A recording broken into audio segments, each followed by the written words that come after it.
Hi everyone, welcome to the closing session. For the past 2 days, we have dealt with a number of issues with regard to the role of GCED in the current pandemic context.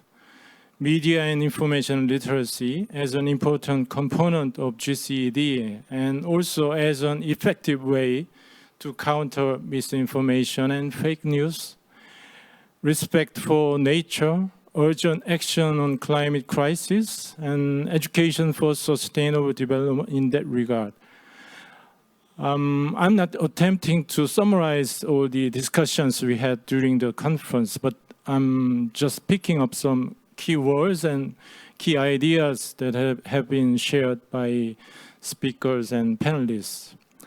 There was also the call for sensitivity to the context of teaching and learning, digital divide, lack of internet access, and widening educational inequalities. And there was a concern about teachers' burden and insufficient training, especially for GCED and ESD. Yes, there have been quite a number of issues raised, and some of these issues have been addressed during this conference. Now, at this closing session, we will try to kind of wrap up our discussions by talking about more concrete actions we should take in these times of great transformation. We have an excellent combination of panelists from different sectors and different regions. Let me introduce to you our panelists in the order as appeared in the conference program. First, Ms. Vibeke JENSEN, Director of the Division for Peace and Sustainable Development in the Education Sector of UNESCO Paris. She is joining us from Paris now. Her Excellency, Ms. Tamara Rastovac SIAMASHVILI, Ambassador of Serbia to UNESCO. Serbia is a member of the Group of Friends for Solidarity and Inclusion with GCED in UNESCO. She is also joining us from Paris. And then Honorable Mr. Zack, KINUTHIA, Chief Administrative Secretary, Minister of Education, Kenya. He is joining us from Nairobi, Kenya. Professor Carlos Alberto TORRES, Distinguished Professor of Education and Director of Paulo Freire Institute at UCLA. He is joining us from Los Angeles, the United States of America. I am wondering if he is satisfied with the election results. Mr. Diego MANRIQUE, he is a core team member of the GCED Youth Network. He's a longtime friend and partner of APCEIU. Mr. Gary Shaw, Senior Project Officer of the Department of Education and Training, Victoria State Government, Australia. Let's get started. Hello, everyone. Hello to you, Lee. Okay, good. I will ask you several questions and regarding GCED's visions and implementation. I will give you, each of you, 2 minutes for each question. And then if you have some time, I will facilitate interaction among yourselves. And after the second question, I will take some questions from the audience. So let's get started. Question number 1. GCED contributes to building inclusive, just, and peaceful societies. As we have seen in the conference, there is a growing commitment to GCED, and this is encouraging, particularly as we are seeing an increase in inequalities, discrimination, exclusion, and violence. So how can we further strengthen our commitment to GCED and sustain its implementation? Is there something that we need to do differently to be more responsive to local contexts and some other factors? So, shall we begin with Professor TORRES? Thank you. Thank you very much for the invitation. It's really a pleasure to share this evening for me with colleagues from different parts of the world. Let me offer a very brief overview on how the whole concept of global citizenship education was constructed and how it ended up being as a central element in Sustainable Development Goals of the UN. In 2012, the implementation of the Global Education First Initiative by the then UN Secretary Ban Ki-moon set in motion a new program with global citizenship education at the center, and it was predicated as a resource to enhance global peace, sustainability of the planet, and what I will defend, and I have defended in my own work, the defense of the global commons. So I'm not surprised that a very distinguished center from UNESCO in Korea has followed the tradition set up by Ban Ki-moon. So what is the big picture here? I will say that global citizenship education is offering answers to the elements that affect global peace. And those are, in my opinion, growing inequality, global poverty, neoliberal globalization, pretty much attacked at the moment, banking education that was defined by Paulo Freire as authoritarian education, and predatory cultures which destroy the environment and the planet.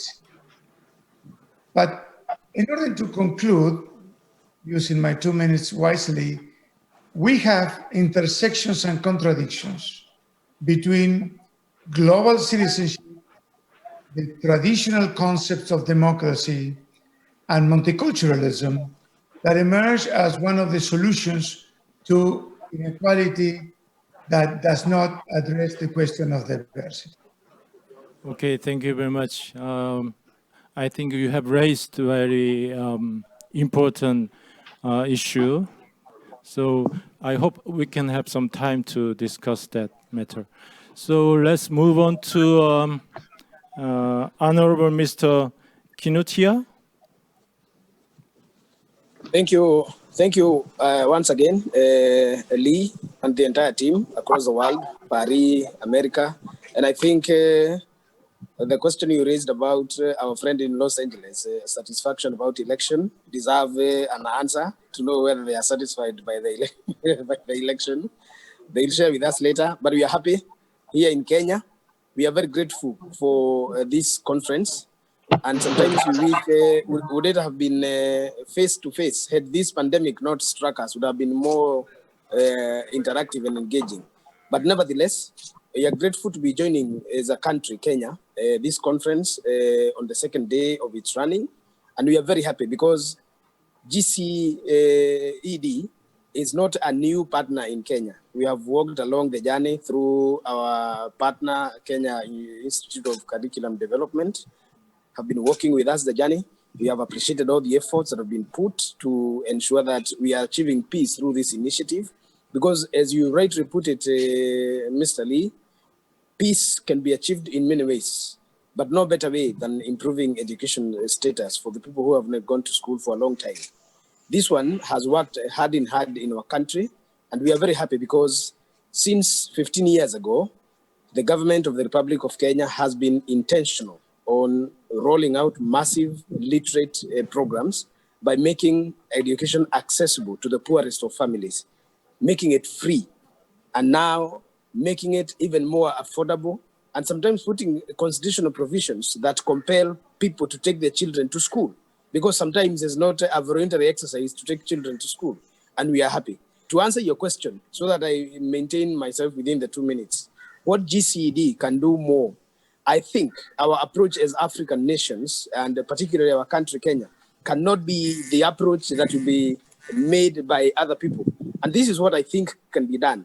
One, because the government continues here in Kenya to make delivery of education, especially in such times, accessible to all of us, I think we can continue thinking of partnership that increases rural delivery of education programs. And KICD is a good implementing agency. As we have been working with it, we continue urging for more engagement that takes education, even in such uncertain times, all the way inside. And this one is made through provision of high reliable internet, sometimes providing gadgets which are not available to every Kenyan parent, not available to every Kenyan child, and not accessible to many rural communities. If we can make these gadgets available to every child, Kenyan government on its part is ready to provide electricity, power, security, and all these things.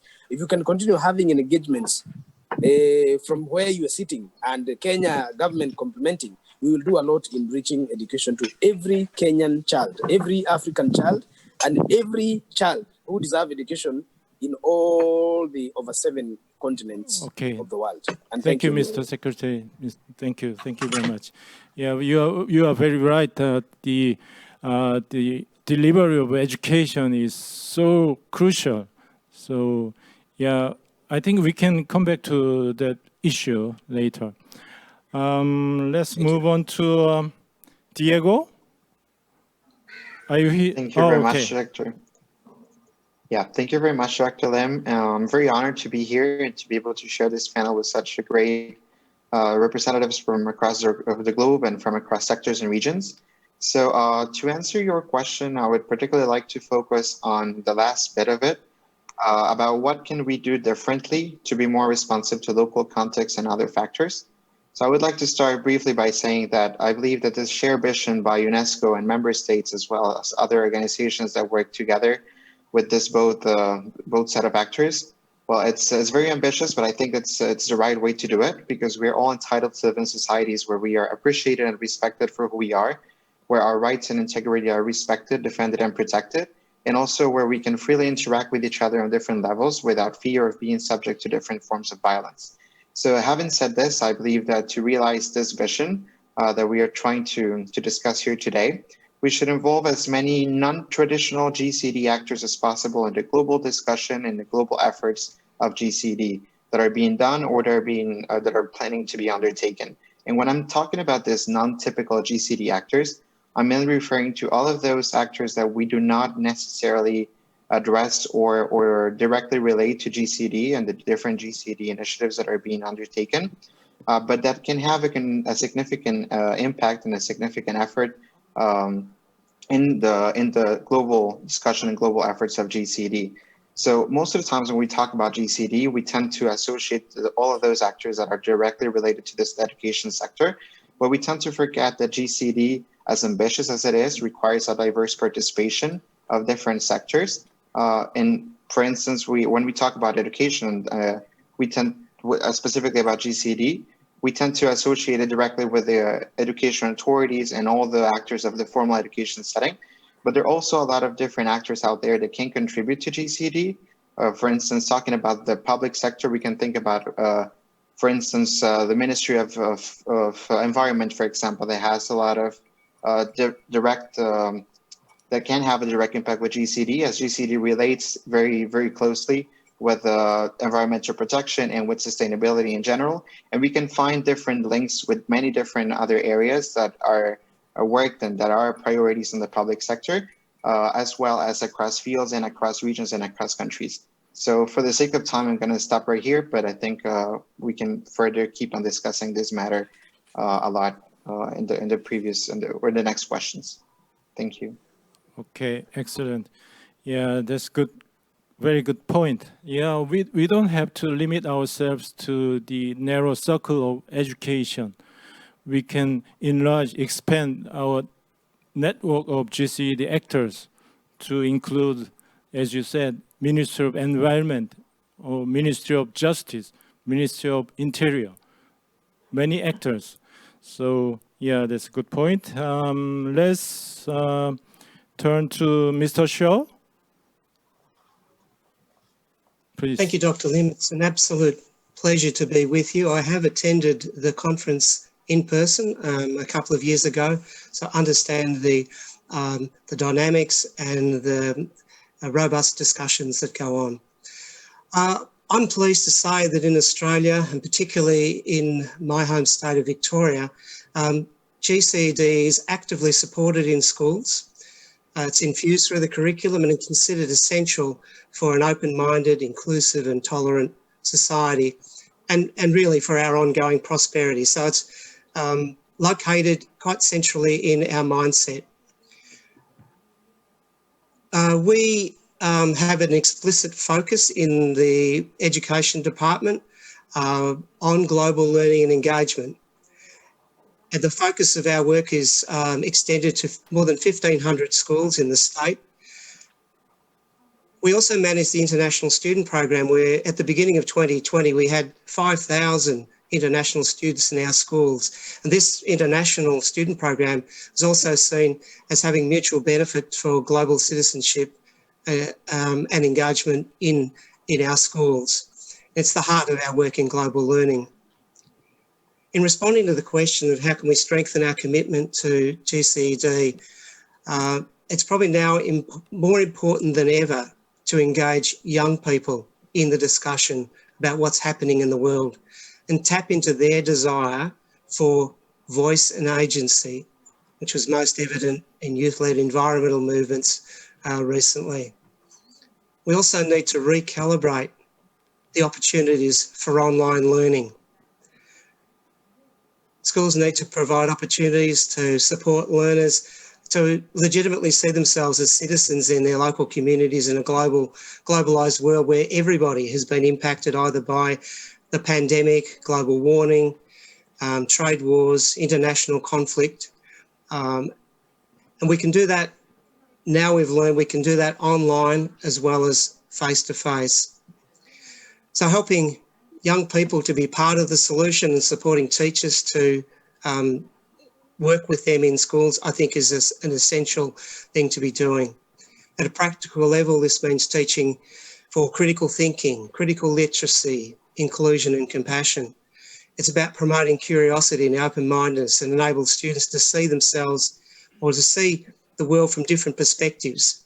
So really equipping students to be problem solvers, I think, is one of the critical things that we can do in advancing them as global citizens. Thank you. Thank you. Excellent. You have just stressed the importance of engaging young people. I'm very glad with this question. Later, I'm going to come back to Diego, Mr. MANRIQUE, about this question, how to engage young people. So let's talk about that question later. And then let's move on to Ambassador SIAMASHVILI. Would you please respond to my question? Thank you very much, and thank you for this opportunity to address the panel on behalf of the group of friends on solidarity and inclusion with global citizenship education. As the previous speaker said, the global citizenship education has a very important role, locally and globally, in building more peaceful, tolerant, inclusive, and secure society. But now, in the new circumstances caused by COVID-19, we think this concept becomes even more relevant. And in that sense, I'm going to speak from the perspective of UNESCO. It is of paramount importance to continue organizations' work in supporting the member states in their efforts to implement global citizenship education. That means through the raising awareness, advocating for its implementation, and developing necessary guidance and capacity building tools. And we are strongly, as a group of friends, we are strongly supporting, advocating this principle, generally believing that the role that global education citizenship can play in implementing, for example, Agenda 2030 and shaping new normal in the post-COVID world. We think that crisis did and is posing the huge challenges to our society without question around the globe. But at the same time, it is opportunity to use it in an innovative way, and to develop new mechanisms to overcome issues that we had it in the past that hampered our efforts to build more peaceful, tolerant, inclusive, and secure society. And only way to achieve that is through enhancing solidarity and cooperation, inclusive multilateralism, and what I would particularly like to underline from the perspective of UNESCO, leaving no one behind. Because that's the concept that UNESCO is strongly advocating, and we think that UNESCO, as a laboratory of ideas, as we would like to say, can play a very important role in these endeavors.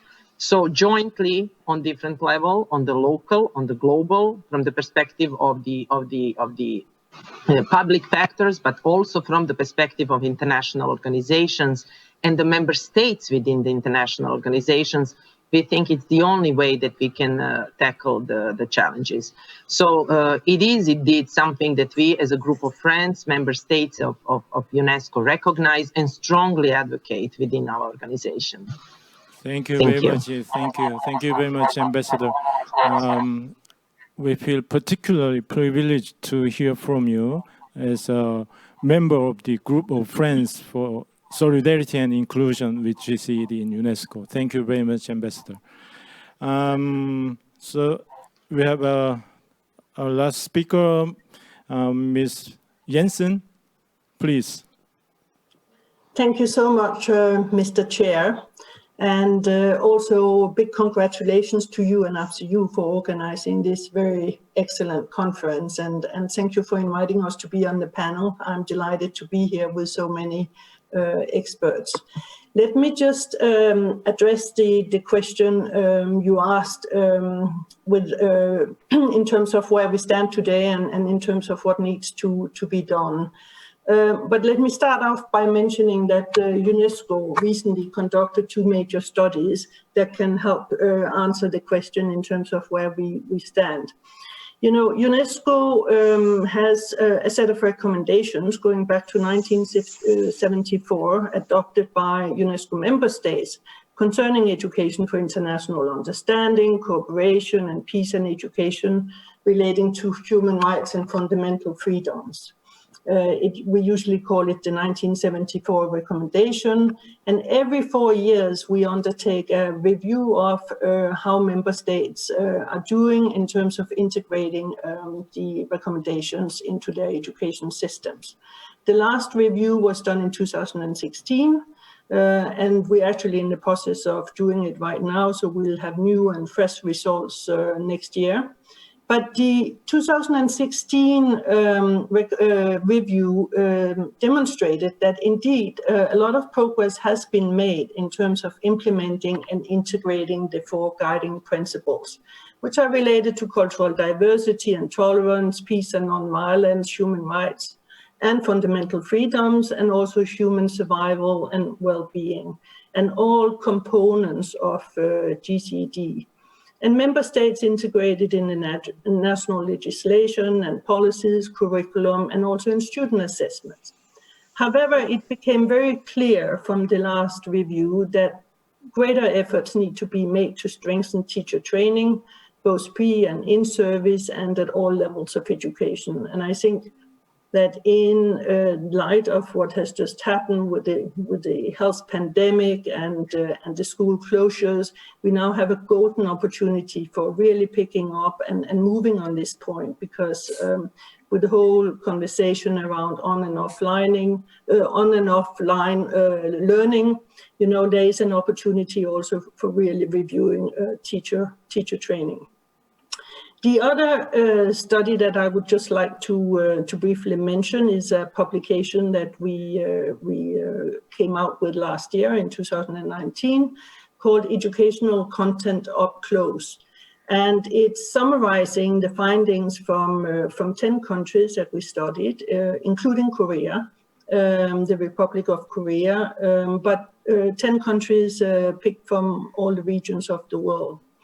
And that study looked particularly at the 3 dimensions of learning, namely cognitive, behavioral, and social and emotional, and how well This is reflected in both pre-primary, primary, and secondary education. It really demonstrated that across the world, we are not making full use of these 3 dimensions of learning, which are so critical to GCD and education for sustainable development as well, and to really make sure that we move towards a true transformation of education. And so to come back to a point that also has been mentioned by other panelists, there is a huge need for improving teacher development, professional development in this direction, and really also create the enabling conditions in schools that support more creative approaches to learning. And just to say very quickly, inspired by the results of these 2 studies, we have in 2020 launch a new initiative where we are trying to bring education and culture program sectors together in order to really improve learning in general, but also specifically with regard to GCED in terms of designing more effective use of pedagogies which are grounded in living heritage, local resources, can be museums, cultural centers, artistic communities, and bringing in also tradition bearers into education. It's quite clear that there is a vast and untapped resources within communities that can help the delivery and implementation of GCED, while also at the same time, in turn, preserve cultural and artistic heritage. Arts education, understood as learning through the arts, is a key strategy in this respect. Thank you. Could you please? So, thank you. Yeah. I'm sorry to interrupt you. Okay, thank you very much for sharing with us the recent UNESCO studies regarding with regard to GCED. So let's come back to some questions. First, let me ask Mr. MANRIQUE. Mr. Shaw has raised the issue of engaging young people more with GCED. So how would you respond to that question? Well, I think, first of all, yes, I do. For the sake of time, I wasn't able to specify this, but I thank him for his acknowledgement of the need of including more youth and have more spaces for you to participate on GCED. And I think one simple, or well, maybe not simple, but one clear mechanism that we can first of all take to include more youth and to engage more youth in GCED is first of all to support already existing spaces and mechanisms that are youth-led or youth-created or that work directly with youth promoting GCED. In order for them to be able to enlarge the scope of the work that they do and the impact that they're having, so that more youth can come into those, because most of the times it's very hard, or depending on the country and the context, it can be difficult to access the spaces or the formal spaces from where GCED is being promoted and delivered.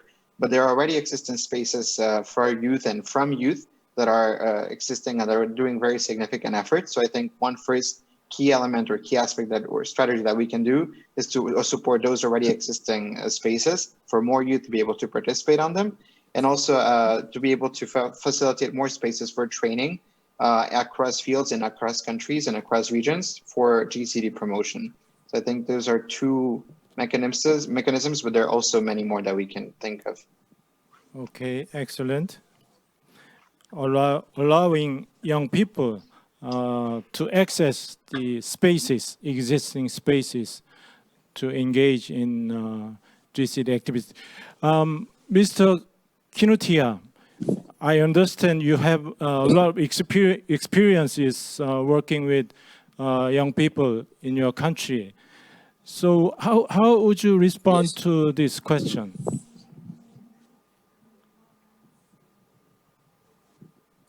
All right, thank you. The first and the most visible form of youth engagement in this matter, and this is very interesting for all of us, is that the president, in his bid to engage young people in education matters in the country, appointed the youngest assistant minister in the position of the ministry, and that person is none other than I, barely 32 years old, you know, becoming an assistant minister in my country for education was a great step towards including young people in the affairs of education, the running of the policy, the making of decisions, and the championing of inclusive education for all, the training of young people beyond the basic education, and participating them in the very thing of acquiring knowledge.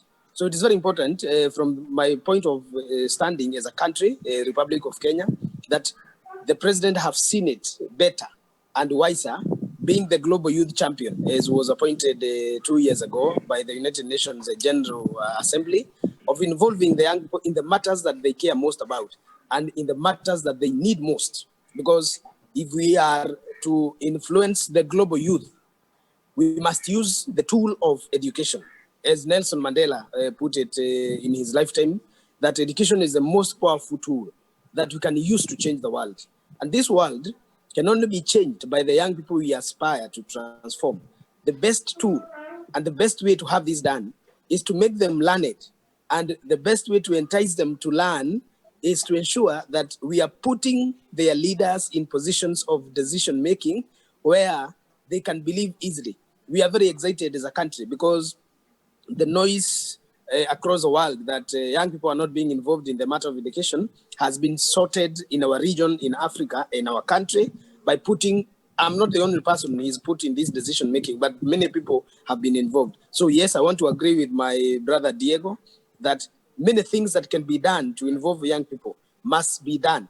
But if there are few moments, then these moments must be in the education sector, in every country, whether that is in the first world, whether that is in our world, whether that is in UNESCO, whether that is in such conferences.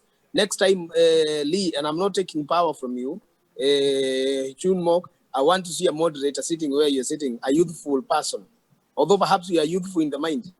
Though, so we want to see, you know, many people sitting, coming to do the same.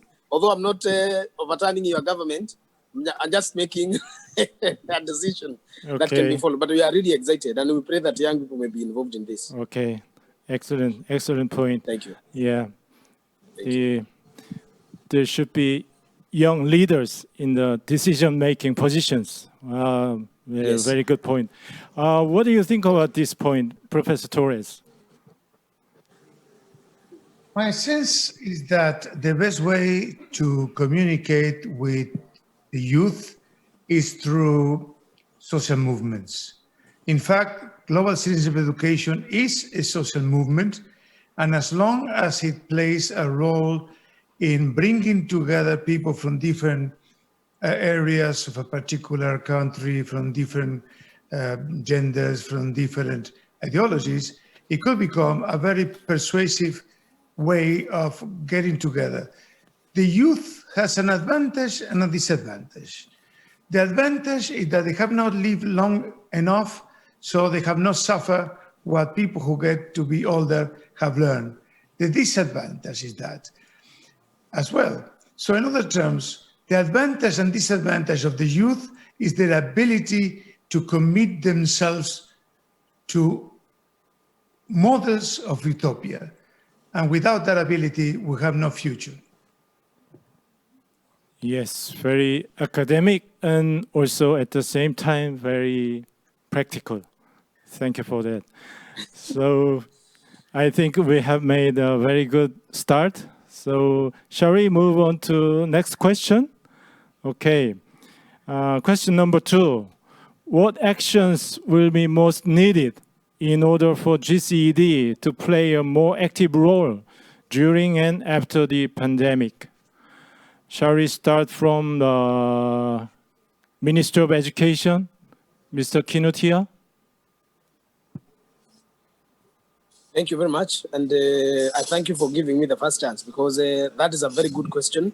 And as I put it earlier, our approach for a region where we are coming from must be different from the approach of other regions because traditionally and by the fact of where we are coming from as a continent, we still have a lot to do to entice the entire generations to accept education as the only alternative and leave areas that entice them away from education. What GCED can do, first of all, especially in my country, is to continue the partnerships we have had and engage them, as Professor Torres has said, more intensively by penetrating social movements within communities and societies that are closely knit together by traditions and cultures, and blend with them in a manner that they can understand to accept learning as an alternative of the future, as an alternative of the global construct, which will be guided by ideals common to all mankind. And I think here in Kenya, what we can do, especially now that we have been hit by a pandemic that nobody was ready for, what we have been trying to do through your engaging partner, KICD, is to ensure that first thing we are doing is that we can deliver education even when there are no classrooms, even when teacher and students are not engaging face on. And this one can only be achieved if, as I said earlier, we can have electricity connected to every house. That one we are doing through a project very ambitious in Kenya called Last Mile Connectivity. We can again ensure that gadgets that are smart have been provided to communities that don't have them. Thirdly, we can ensure that we are, from the global citizenship education platform, championing through legislative actions, policy frameworks, internet that is affordable. I will not put it cheaply, but internet that is affordable to rural communities that are not able to afford it. It is not very easy. By the way, internet is not easy in Africa, and it is not cheap. Final thing that we can do in our schools, it is important that we start thinking of the future smart classroom. A smart classroom would look like what? It would look like a fully fledged class with high-tech machines where a teacher can walk in, deliver their content, monitor the children and learners from across every home from where they are, and provide mechanisms of rectifying errors where it is not possible to deliver. And this can be done. It is not difficult to do. We are trying here. KICD itself has a TV and about 10 to 15 radio stations that are community radio stations, reaching education everywhere. While it is still a challenge in very poor communities, we are still trying to ensure as a country, every child can access education, because to us, education is the equalizer. As a country, we have adopted a policy from 1963 that only education can equalize all of us and put us into a table of reason, nothing more. Not wealth, not politics, not economy, not religion, nothing but education that can put us at a platform of equality where all of us can live. So from where you're sitting, moderator, I would ask you to carry for us this proposal to the very next decision-making table, that we can make education accessible to all if we are committed, intentional, purposeful, and if we can have well-laid strategies of ensuring we reach everybody from where they are. And this can be done. Thank you very much, Mr. Secretary. Yes, you are very right that you have pointed out that the ensuring universal access to education for everyone, for all, is essential for GCED or any other educational themes. Okay, let's move on to Mr. Shaw. What do you think about this issue? Yeah, please. Thank you. My response from a department perspective is to explore and model different ways of engaging schools in GCED. And I'll just provide a little bit of an example of how that might be done. Prior to the pandemic, and I'll just add that Melbourne has just come out of a most severe lockdown, 120 days of lockdown, which meant that our schools were offline or working from home, studying from home for 2 terms. We had to pivot. We had to look for different ways of delivering programs. Prior to the pandemic, I was working on the Victorian Young Leaders to China, India and Indonesia, in which we were basically sending students to those countries for 5 to 6 weeks. 35% of those students were fully funded. And over the last 6 years, we've sent to more than 2,000 students, many from places that have never travelled before, students who never travelled before. An amazing program, but we couldn't run that this year. So what we then did was to offer an alternative program online called Global Youth Advocacy Forums, which involves students connecting to their peers. These are Year 9 students, 15-year-olds, collecting to their peers in countries in the Asia Pacific and exploring big questions about education and the purpose of education. Today, I was in one of their forums and looking at the issue of access and equity in education. So students exploring that question, looking for what they could do at a local level. Tomorrow, they're looking at the topic of globalising our schools. So here are forums with 70 young Year 9 students in each of them, exploring big questions, looking at ways they can become more proactive in their own schools, as well as reaching out again into the schools that they've been working with to develop the response to those issues. Okay, thank you. Yes, this absolutely we need to shift our activities. I mean, offline activities to online activities, but it entails some challenges also. Okay, let's hear from Professor Torres from the perspective of GCED expert.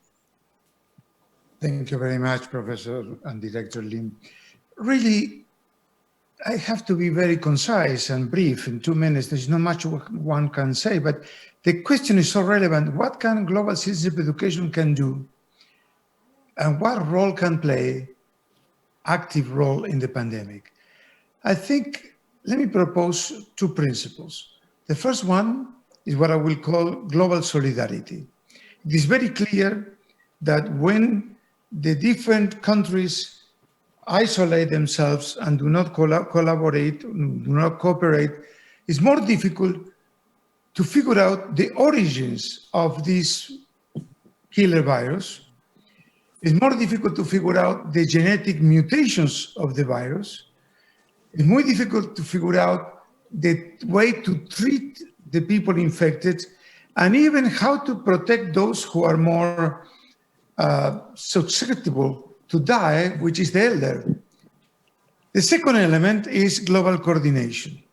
It's absolutely essential that we find a way to coordinate all the different efforts. And the leader in this case must be the World Health Organization in collaboration with the richest nations. I was asked what is my opinion of the election that is happening as we speak at the moment. I'm delighted to see that Mr. Trump seems to be going into defeat because under his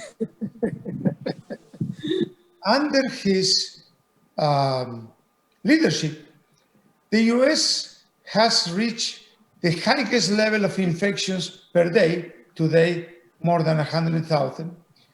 We have 228,000 dead, and we are just entering a second wave. So I'm convinced that Mr. Biden, when he becomes president of the United States, will play a major role in the traditional role of the US of coordinating global solidarity and the search for a cure. Let me just say this. The great problems we are going to face is the problem of inequality. The poor nations will be the last one to receive access to the vaccine. One of the fundamental principles of a global coordination, which has been expanded in our different teaching, curriculum, and instruction through global citizenship education, is to insist that they will not be the last one to be accessing vaccines. The vaccines is not expensive, but the US has bought billions of dollars in vaccine of different kind. vaccines which have not even approved in the country to be used. So my point being is global solidarity and global coordination are the two principles of global citizenship education to deal with the pandemic. Yes, excellent. Yeah, you are very right. That, for example, vaccine.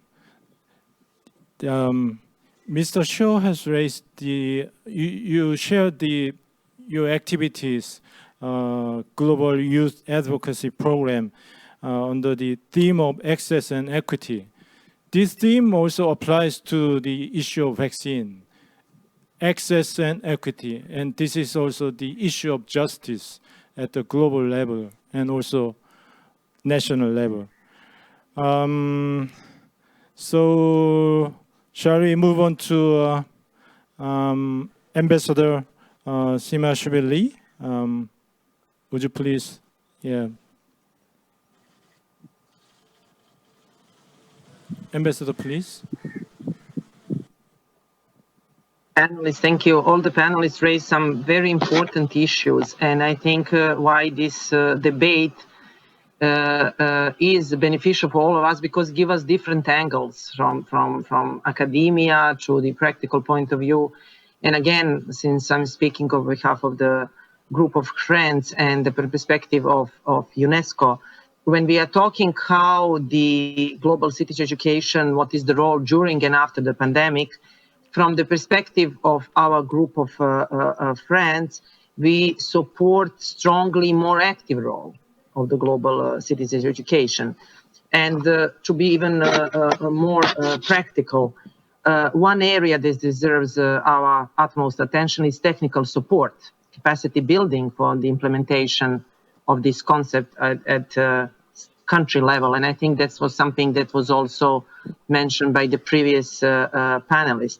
So, for example, it's very important UNESCO work in the field of developing of the guidance material on the key educational issues of the relevance for the promotion. Other capacity building activities, especially those for education professionals, such as teachers, trainees, curriculum developers. Then a very important area, and that's something that we are strongly insisting within the UNESCO, is awareness raising and advocacy of the global citizenship education. And it's very important to engage from the decision makers, experts, and practitioners at the same time. But again, with all the difficulties, I'm insisting during this rounds of discussion on the element that it's very important for the global citizen education in order to be active. It has to be adaptive to the newly emerging multidimensional challenges. And again, with all the difficulties that we are facing in the context of pandemic, some lessons learned can help us to be more active. Because clearly, as a previous speaker said, there are a number of social problems that we had even before pandemic, and they became even more maybe visible during and they will be after, because now it's impossible to predict the consequences at this point. So from the perspective of the global citizen education, its maybe additional role is to contribute transferring a crisis in the educational opportunities in a way to lessons learn how to tackle, how to fight already existing problems. And a colleague from Kenya mentioned access to internet, etc. That's something that we are very much aware in UNESCO when we are talking in general the role of organization in education, and I'm sure that colleague JENSEN can say a bit more. But these are the challenges that are even more now visible during the pandemic. But for global citizenship education, it has to be adaptive. It has to be adapted to give its response, and even after the pandemic period that hopefully will happen soon. And that's something as a group of friends within UNESCO, that's why we are so strongly advocating this concept, because particularly within the competencies of organization, that's something that is clearly necessary. Thank you very much, Madam Ambassador. I really appreciate the important role, advocacy role of the group of friends, not only in UNESCO, but beyond UNESCO. Thank you very much. And your strong emphasis on the adaptiveness of GCED to changing circumstances and evolving situations. Let's move on to Ms. JENSEN from the perspective of UNESCO. Ms. Well, JENSEN. thank you so much, Dr. Lim, and may I also say thank you for putting together such a diverse panel with so rich experience, because I think it really allows us to address the topics from so many different angles. And I can only agree with everything that has been said around the table so far. But just to try and stay within my 2 minutes, let me get back to my earlier point about the need for focusing on teachers and strengthening professional development of teachers, both, I would say, in the formal system as well as in the non-formal system and beyond.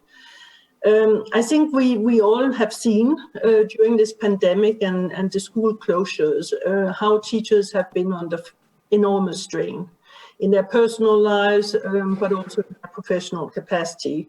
And at the same time, they have demonstrated extraordinary capacities to both lead, to innovate, and to adapt to really unprecedented conditions. And I think some key lessons that we have learned, and we certainly should keep in mind in guiding our future policies, are that indeed schools are important social spaces that keep learners and families and communities connected. And they're also spaces where learners acquire skills for life. Learners need to be provided with the relevant information and knowledge, values, attitudes, and behaviors to really cope with the crisis that we have just faced, but many other crises as well, through GCD and ESD skills. And, responsible civic engagement, social and emotional skills, and also take charge of their learning has been some of the features of the situation that we have just led. And of course, also making the full use of the range of learning platforms and tools that are available, such as video and TV and radio and internet, etc. But we need a lot more research to fully understand what has happened during the school closure and how kids and learners were impacted differently. And I think the experience of online and distance learning has also shown us that nothing can really replace teachers who provide this crucial human dimension that we find in the classroom on an everyday basis. It's becoming clear that the future of education will be technology reliant, and teachers must be key actors in this transformation. And we have also seen that when teachers are encouraged and given the means and the space to exercise their leadership, they can reach the most marginalized and vulnerable, and are also better prepared to face future challenges. So we have seen that teachers are motivated to develop their digital skills. I think they have really made fantastic efforts in that regard. But they also need to be listened to be supported, to be motivated, connected, and empowered to use their pedagogical expertise to meet learners' needs. And so technology should be harnessed to support learning, but let me say it should not be dictating education. So I think this is about building back more resilient societies and also education system. And it's so important that we put teachers at the center of this, including investing in their health and well-being, in their security, and in their professional development. Okay. Of course, to acquire digital skills, but also other things. So a big plea for having teachers at the center of what we are doing and building back better. Thank you. Sure, certainly, yeah. the central role of teachers in education. We cannot overemphasize this role. Everybody will agree to this proposition. So we have one last panelist from the perspective of youth. Mr. MANRIQUE, would you please? Thank you, Dr. Lem. So yeah, I would definitely like to share a few ideas that I have regarding the role that GCED can play, specifically on the pandemic context, but also beyond, and thinking a little bit about the future. Let me tell you that I'm talking from the perspective of youth, but also from somebody that works on youth advocacy on GCED, and also a teacher myself. So first of all, I thought about 3 or 4 key actions that we can take, or that we should think about when thinking about the future of GCED. So first of all, I think we should definitely systematize and institutionalize, when possible, the different learning experiences that we have gained during this pandemic, especially the new pedagogical approaches and the different values and attitudes that have become essential, and I would say fundamental as well, such as solidarity, collaboration, mutual understanding, all of those that align perfectly with GCED. But it's important, I think, to say that this should be done from the perspective of the learners, so saying from the youth. So I do agree also with the comment Ms. JENSEN made about having teachers at the center of what we're thinking about to do with GCED. But I think hand in hand with the teachers, we should also consider the learners and how this whole pandemic context has affected them. But beyond thinking about how this has affected them, it's also important to realize what new pedagogical approaches, what new transformative pedagogies, new approaches on pedagogy have helped the learners to learn in a more transformative way, in a way that meets their needs and meets their demands. I think this pandemic is definitely an important opportunity to be able to learn from this. Also, I think it's fundamental to be able to support youth working on non-formal and informal education settings to promote GCED and education in general.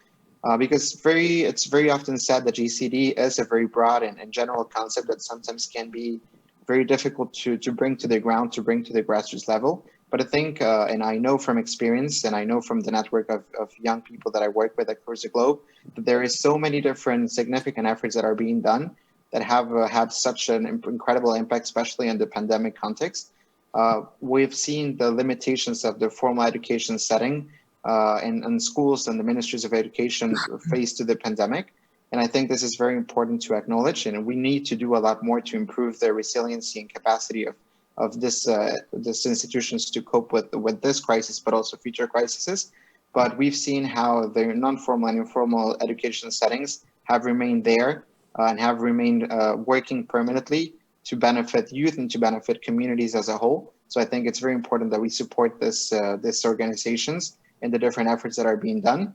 And just as a last point, I would like to say that this pandemic has shown us the importance of focusing on one key element that GCED proposes, which is transformative pedagogy. And I think this pandemic related to this transformative pedagogy approach teaches us that we should focus on innovation on different education settings. Because so far we've thinking about GCED and the Sustainable Development Goals. It's already been about 4 or 5 years basically that we've been working on the 2030 agenda framework, and there has been significant effort that has been done, and there's many things that we can learn from, and many experiences that have grown from this framework and SDG 4.7, for instance. But right now, I think it's a really good time to start thinking about what can we do more, what can we do best, and how can we innovate. And I think the key and many examples for this innovation that we need can be found on youth initiatives and on youth efforts across the globe, not just on GCED, but sustainable development in general. And particularly, if we look at the different efforts that are being done with the use of new technologies, I think we can find very crucial and very important examples that can pave the way to what can be done and should be done in the future, talking about GCED. Thank you very much. Thanks so much.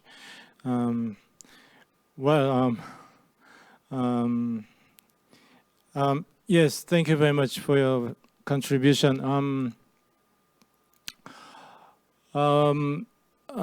since we don't have enough time, I have to take just one question from the audience. This is a question from a participant in Nigeria. The question is the following. We have so many citizens in rural areas without access to the internet, and many of them may have access only to radio. How can GCED reach out to those people with less or no access to information on GCED available online? So,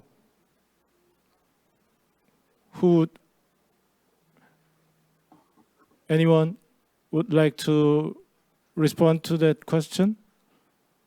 Just very briefly. Yes, please. Very briefly. In Latin America, there is a very long tradition of popular education, connected even to the work of Paulo Freire in the 40s and 50s.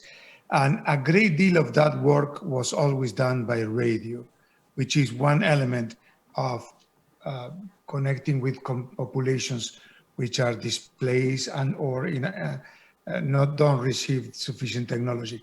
My sense is that it is all doable. It's just the strategy that you use, the resources that you can accomplish, and finally, a very rational model of pedagogy to communicate vis-a-vis what people in communities may want to do. It's called a model of popular culture and popular education. Very, very traditional in Latin America. Okay. Well, I can go also. Dr. Lim? Yes. I think it is important because this question is coming from Niger, which is a country in Western Africa. Our country is in Eastern Africa, Kenya. And I would want to say the following.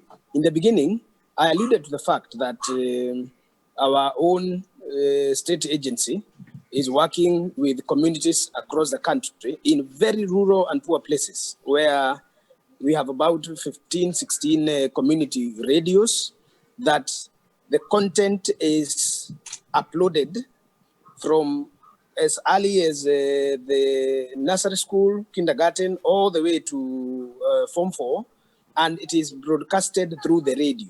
This mode is extremely effective. As Professor Carlos has said, radio was the most powerful tool of communication in the 20th century.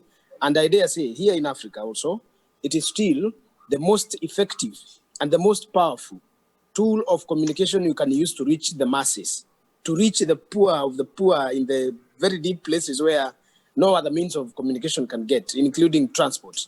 So what GCED can do, and this is my proposal to you, is the following.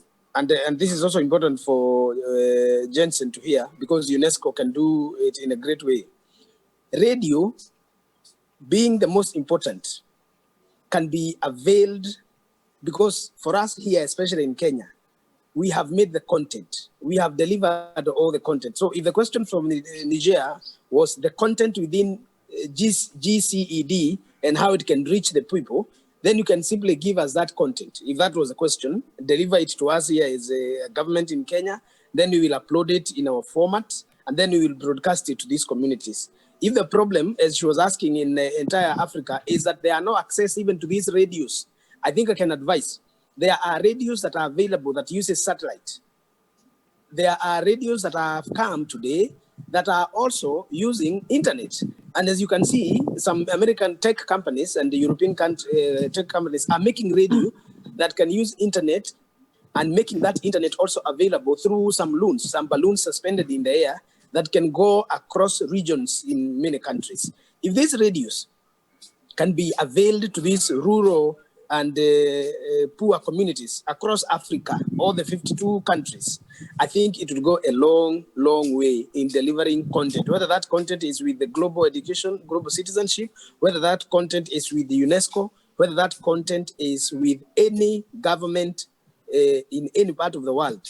This one can be done. And I tell you, this is a generation to make this done. Thank you very much, Mr. Cantinua. Ms. JENSEN, would you like to add something? Well, Mr. KINUTHIA almost said everything, and I couldn't agree more with you. Indeed, UNESCO has for many years, maybe 20 years or so, worked in particular in Africa on community radios. And I think indeed we have a huge network both in East and West Africa. And when I lived in Tanzania myself for 4 or 5 years, I really saw the incredible impact they could have in very, very remote areas. We used a lot of community radio programs, for instance, in times of elections to really get out to voters who otherwise didn't have much access to information. And I think community radios, because of the nature, you know, they are done very close to the community with community engagement. They really lend themselves to promote issues such as GCED and ESD.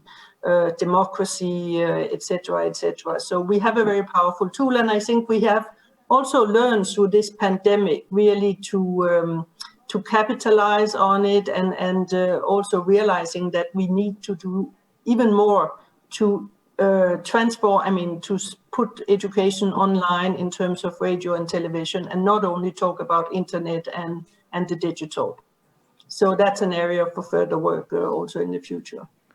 Thank you very much, Ms. Jensen. Yes, please, Mr. Shaw. Dare I offer an old-fashioned solution, but one example in the recent pandemic was the idea of a care package.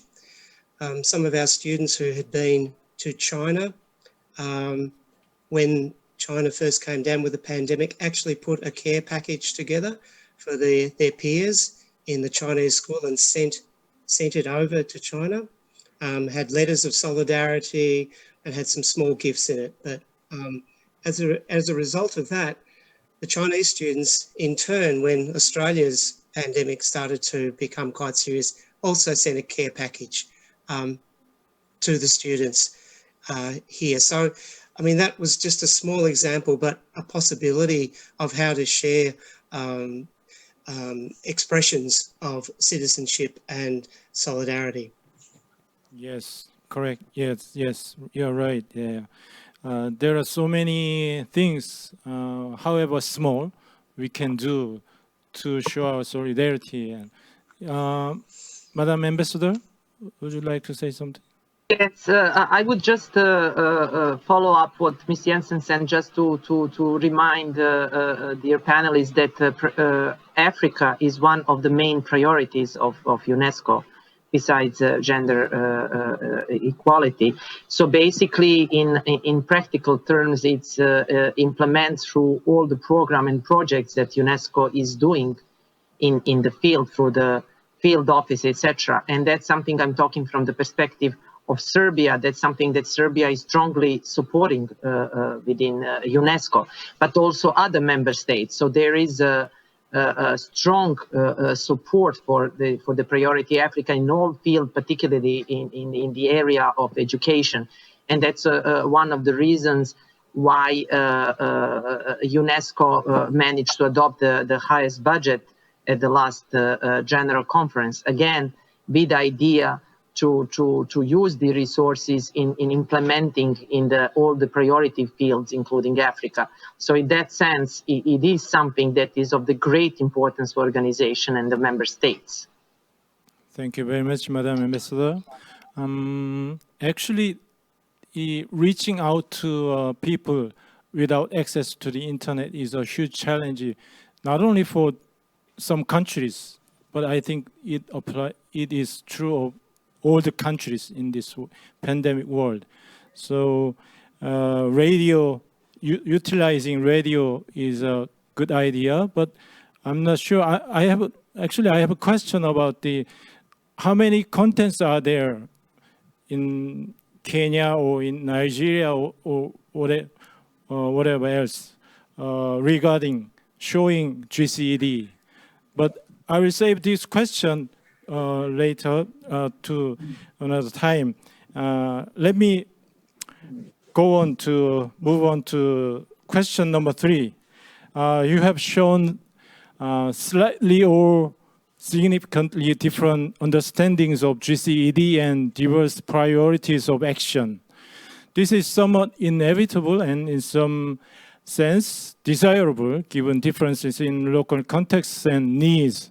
However, it will be good if different actors of GCED will put their strengths together and work together to make a great impact on the ground. How do you think this will be made possible? Let's start with Mr. Shaw. Thank you. I just have to agree with Professor Torres. I think when he said that the important factor here is global solidarity and collaboration. I know in my own role, we're continuing to reach out to our jurisdictions in other countries that are working on GCED initiatives. And at the moment we have we're looking at different program options that we can work on together.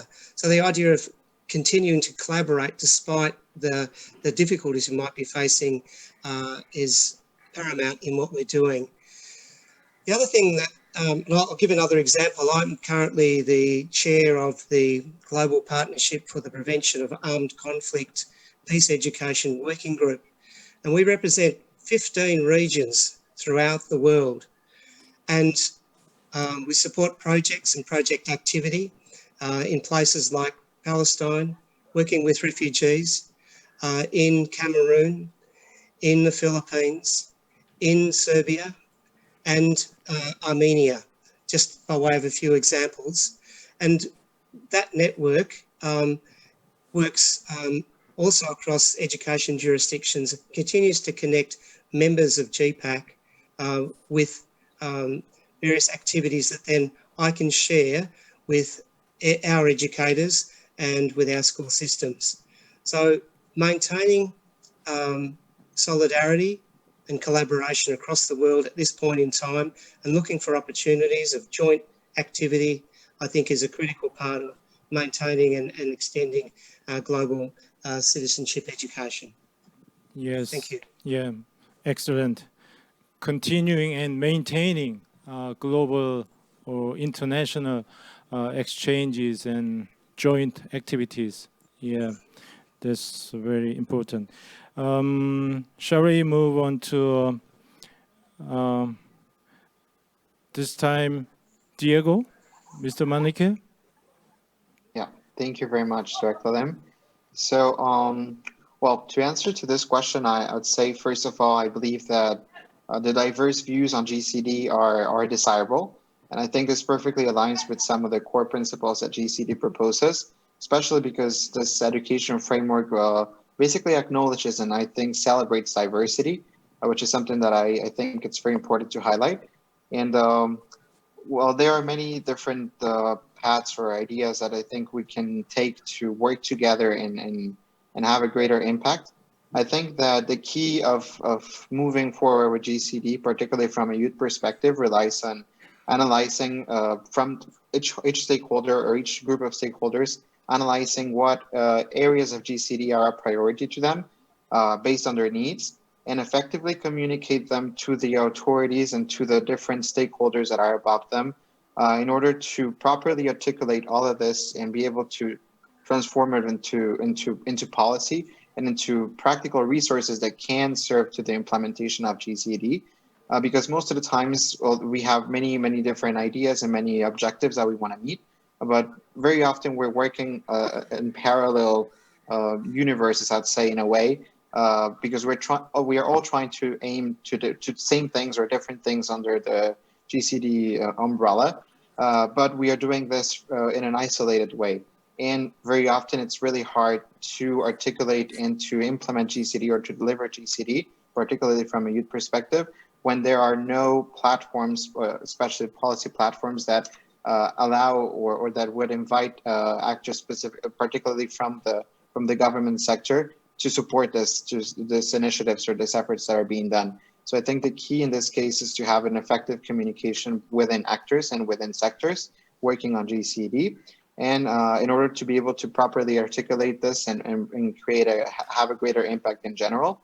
And well, I think something that I would like to stress out is that I believe, or based on my experience, that we should build this GCD platform that's moving forward from the ground up. So I think especially youth should have a priority on building this platform and helping to communicate their needs to those in decision-making spaces. And as it was mentioned before, I also think that youth should be part of key decision-making spaces to also promote GCD. Sure, absolutely, yeah. Platforms for effective communications and mobilizing resources and putting resources together for a greater impact. That's an important factor, of course. Professor Torres, I'm very sorry to give you just a short time, but I think you can understand. Please. We'll use it wisely.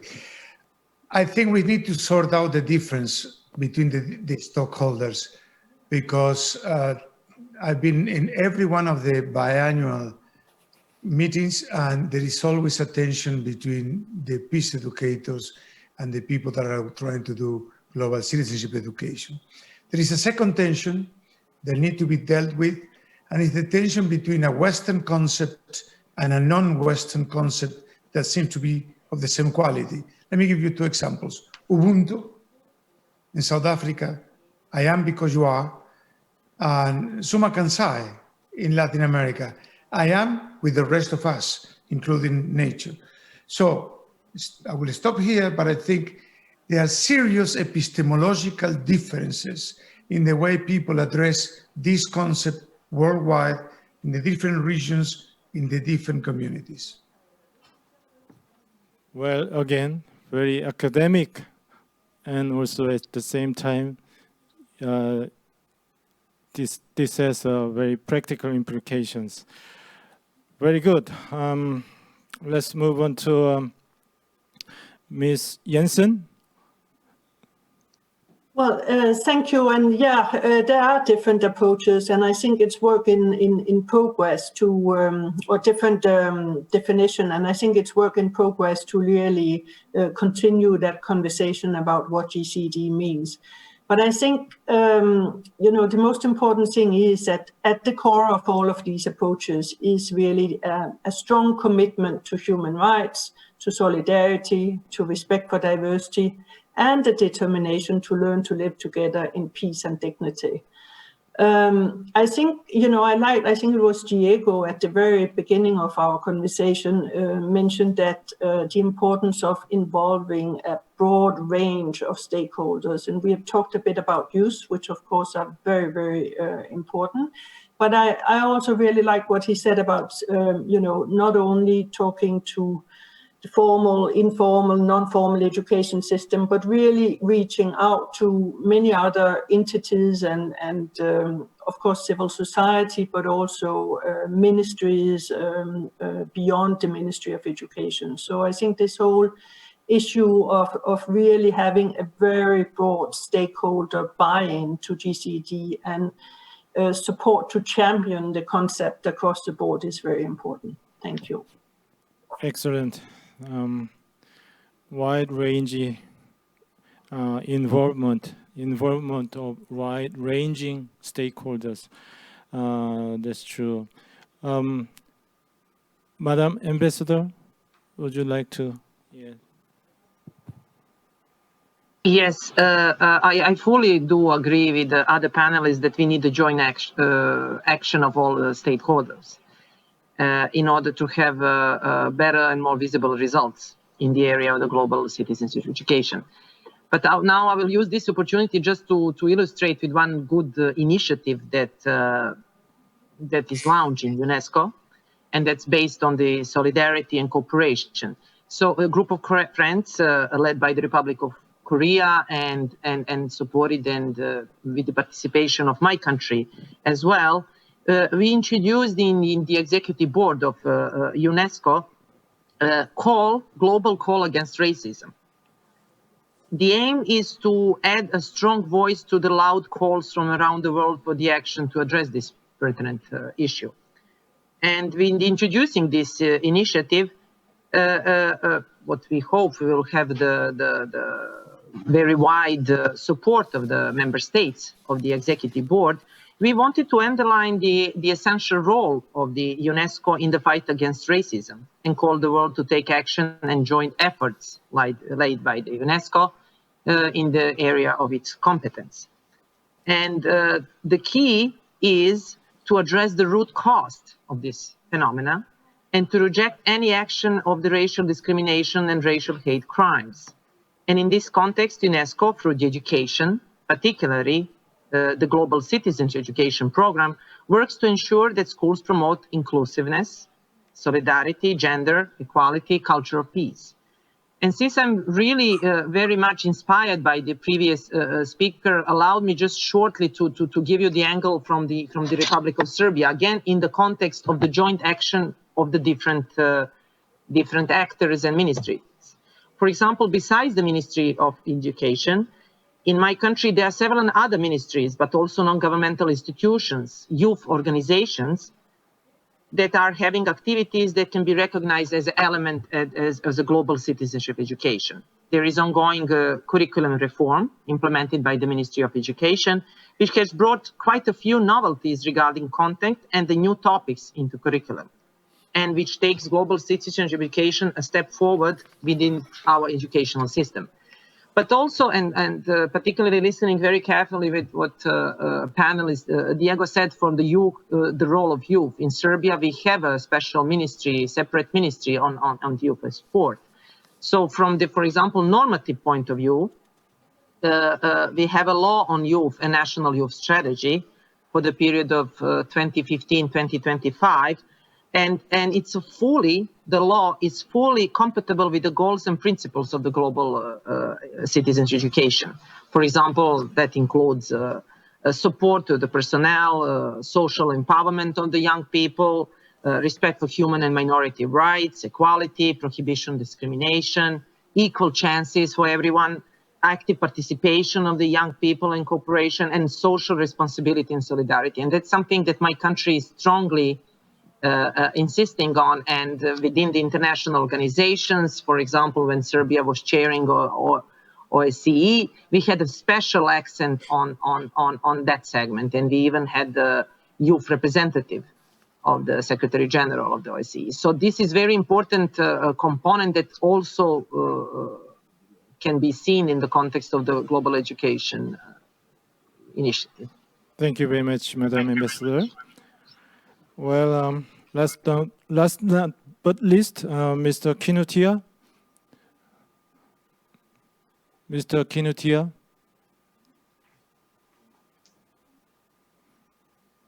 Yes, please, go ahead.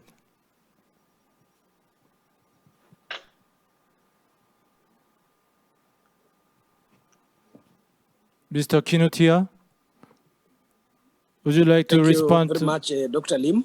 And yes, can you hear me? And thank you. Thank you very much. Okay, go ahead. All right, thank you. Two important issues that yes, can you hear me there? Yes. Yes, we can hear you. Yes, I'm actually speaking. Can you hear me? Yes, go ahead. Go ahead. Okay, thank you. I'm saying I want to appreciate all the comments, contributions. Yes, all the comments and contributions coming from the people who have spoken before me there.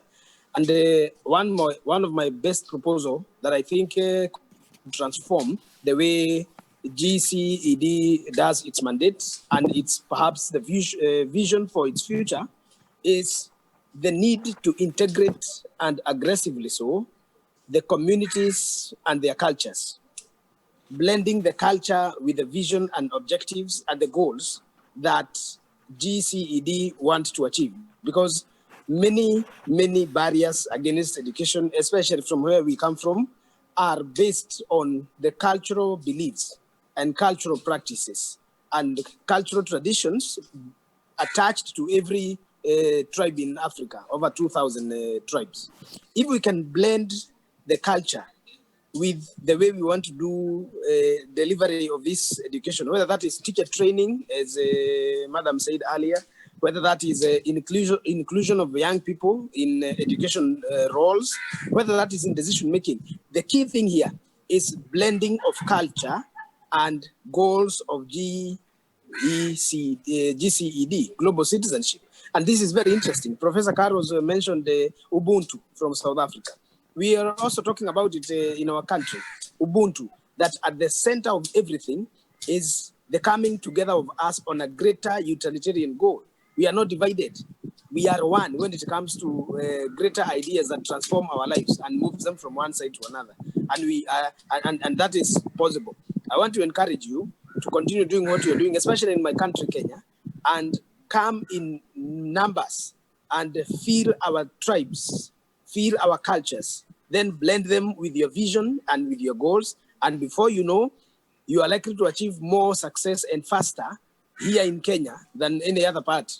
Even though I hear Ambassador from Serbia saying that her country is much ahead. I want to tell her, even here in Kenya, if she comes here and brings all the ideas, she'll be surprised to see how much we are going to cope faster and move towards the goals that you have said. Therefore, I want to encourage you and underscore that even as a country, we are implementing a new curriculum.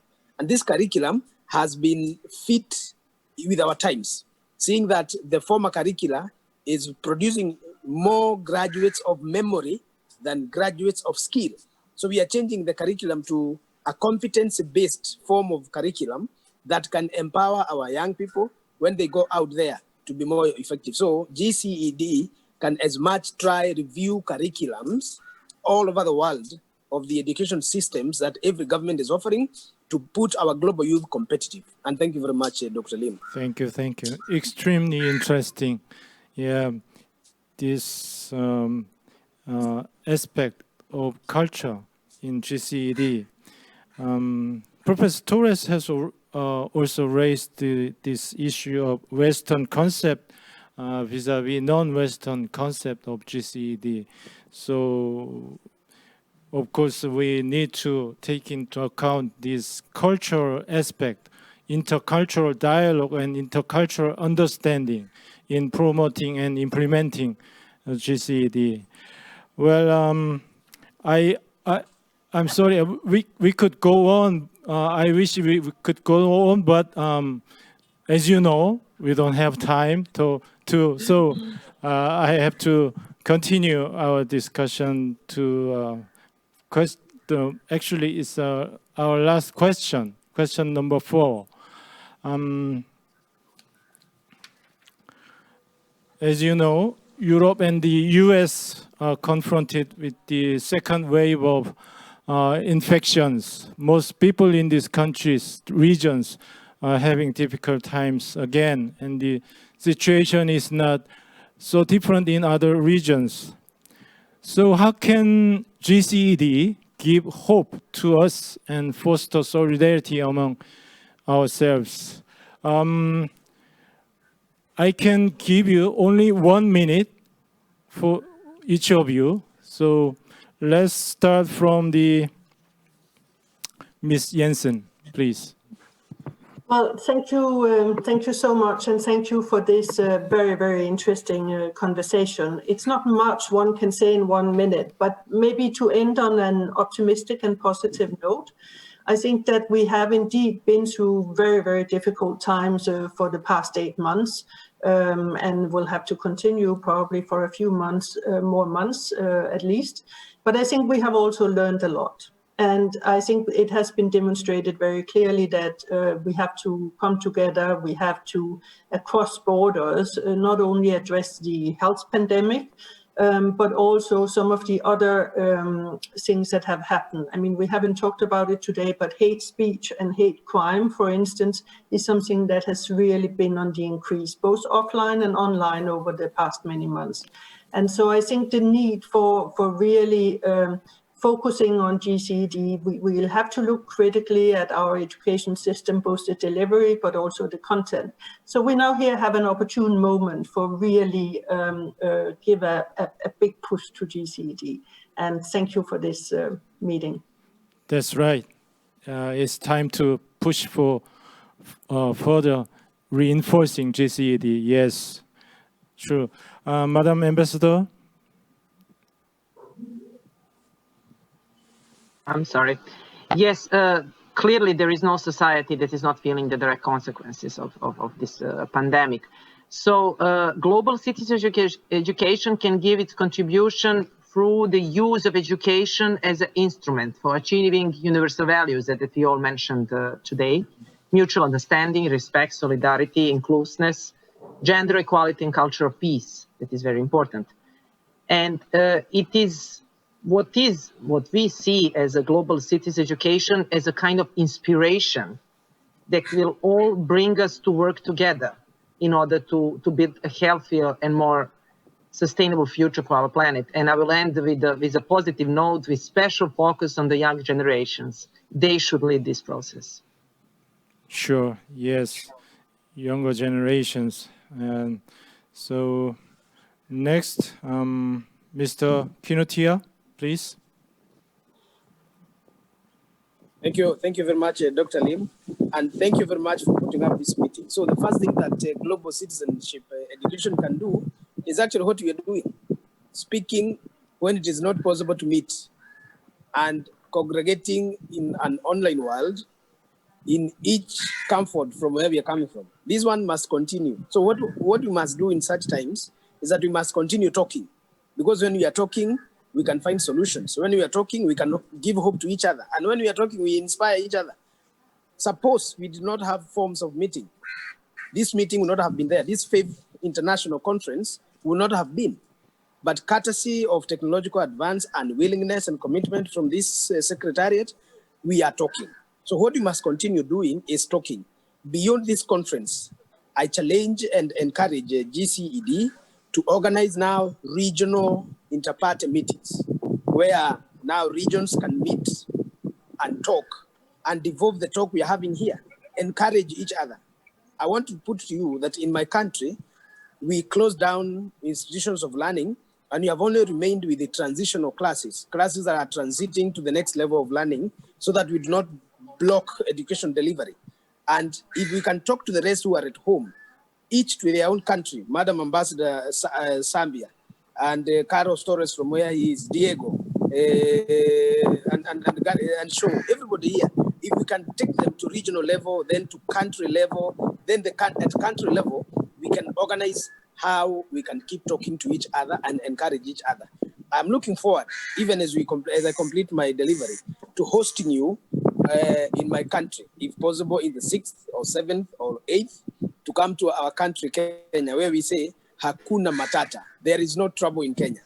Welcome and see the natural rivers, see the mountains. Thank you, Mr. Secretary. Thank you very much for your kind invitation. Yeah, we would love to go to Kenya. Thank you very much. Professor Torres? Building inclusive, just, and peaceful societies, which is the title of this conference, requires that we survive the pandemic. And to survive the pandemic, we have to practice what we need to practice. Quarantine when needed, wash your hands constantly, wear a mask, be able to keep social distance, respect the space of the other, and defend the individual that is more affected by the virus, which is the elder. A second principle is defend life, defend health, and then be able to restart the economy once those conditions are met. Restarting economy without keeping the premises of health available for the citizens is murder. Absolutely, Professor Torres. Thank you very much. Mr. MANRIQUE?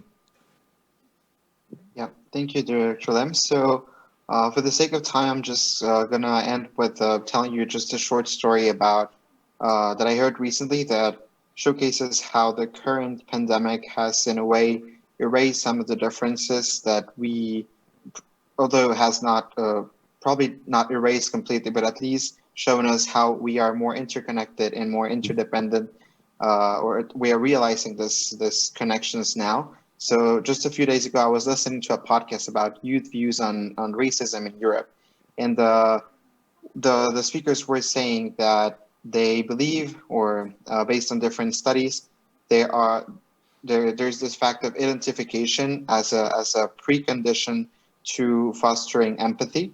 So I think what they were saying in general is that you cannot be empathetic towards things or people or contexts that you don't know or that you don't know exist. So basically, I think this pandemic has shown us or has helped us to better understand how we have a lot of different similarities. And as it's been said very, very often, not just within GCED, but in general, that we have more things that are similar than different. So I think this pandemic has reminded us about this. Therefore, by being able to see ourselves in the same level as others in many different levels, I think that we are able to build empathy. That's one thing. And then I believe that also this pandemic and this the context that we're going through is also helping us to build more resilient communities from within themselves. And at the same time, well, although GCED cannot directly resolve the consequences of the pandemic, such as the economical loss, for example, I think it can definitely help to foster more responsible and more active citizens at the local and regional and global levels to be able to cope with the effects of this pandemic. That's right. Empathy and solidarity. Last not but least, Mr. Shaw. Thank you, Dr. Lim, and thank you to all the other panelists too. It's been a fantastic discussion. 2020 has been a horrible year for us in Australia. We started the year with the worst bushfires in history, and then we followed that up with a pandemic. More than 5 million people were locked down for more than 120 days in Melbourne, and we're just starting to come out of that now. I've probably seen the best examples of solidarity, working together, collaboration towards a common cause and repairing our community, particularly after the bushfires and then through the pandemic. And I've also seen serious divisions, divisions between the haves and the have-not, the wealthy, the poor. But, you know, I think overwhelmingly there is a positive expression of the future. If we've survived this, we can survive anything. But what now I think is in front of global citizenship education is repair. The opportunity to repair some of this damage, to build on the positives and to address some of the negatives. I think this is a great opportunity now to really progress global citizenship education. Thanks, everybody. That's right. That's right. This is a great opportunity. Yeah. Thank you very much. Yeah. Thank you all panelists for sharing your thoughts and ideas. As we heard from you, GCED is more important more than ever in today's situation across the world. But it is also clear that there are many things to do in order for GCED to make its potential into reality. So we need to continue our work together. I hope this closing session has been helpful for the audience and also for the panelists. Thank you very much for your participation and contribution. Thank you very much. Thank you. Thank you.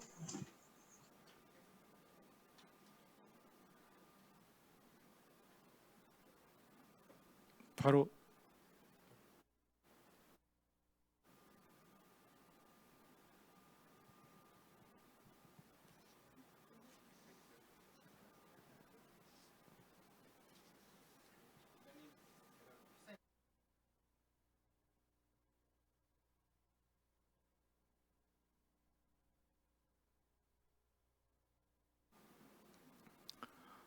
Dear colleagues and friends, we have come to an end of this year's conference on GCED. I thank you all for your participation and contribution. I extend our special thanks to the co-organizers of this conference, the Korea Ministry of Education and Foreign Affairs, and also our longtime partner, UNESCO. I thank all the speakers, panelists, moderators, and the audience for your commitment and solidarity for global citizenship education. Dear friends, I'm sorry that we could have only a limited number of sessions this year. This has been unavoidable given the short time period when people from different time zones of the world can possibly meet together. But this has a positive side to it. We have been able to reach wider audience this year. Yesterday, I saw at the chatting box someone asking about how many people, how many participants are joining in the conference online. Now I am telling you that about 3,000 people had registered for the conference, and each day we had more than 1,000 participants logging in and watching the conference. Thank you again for your interest in GCED and your support for the conference. As I said at the closing session, we have a long way to go for GCED to make its potential into reality. Let's continue our work together. Before closing, I wish to inform you about next year's conference. Next year, we will have the UNESCO Forum on Education for Sustainable Development and Global Citizenship in South Korea.